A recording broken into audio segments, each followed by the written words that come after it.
Hello viewers, I'm just here to tell you about the grace of God and just to tell you more. I believe everybody have once at a time heard about God's grace, and many people have misinterpreted this grace.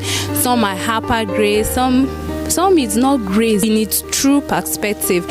But now I want to tell you grace in its true perspective. Grace is a personality. Grace is God's riches at Christ's expense. Grace is what we enjoy because of what Christ has done for us. And this grace doesn't open us. It is not a license for nonsense. Many people will say, we have the grace of God, we have the grace of God, and that gives them the license to commit sin. The grace of God doesn't give us the license to be deep-rooted in immorality. We cannot be in sin and expect the grace of God to abound. The love of God for us has made him give us Christ, and this grace being the grace of God for us, when we read the Bible, when we read the book of Titus chapter 2 verse 11, it said the grace of God has appeared to all men. The salvation of God has appeared to us all, and it teaches us to deny ungodliness. We cannot claim to have received and accepted the grace of God and still be living in ungodliness, and still be living an unmodest life, uncleanliness, and still expect to live like the way the world lives. We can't expect to mingle, to be the same with the world. The grace of God should single us out. The grace of God makes us sober. It makes us humble.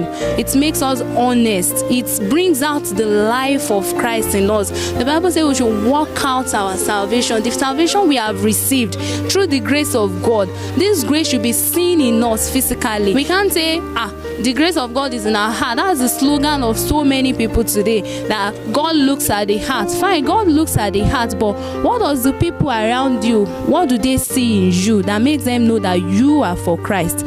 The Bible says he only recognizes those. When I come to you, you give me food. When I'm naked, you give me clothes. And the disciples were asking, when did you come to me that I gave you food? He said, if you give to anyone around you.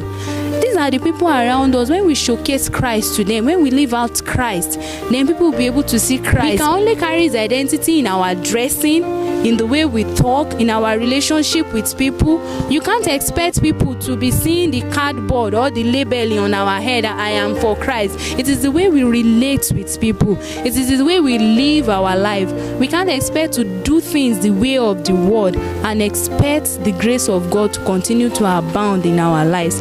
I pray that as you listen to this, you will understand God's grace more and more and more. When you read the Bible, when you read the book of Titus chapter 2, read the whole verse, you will understand grace in its true perspective.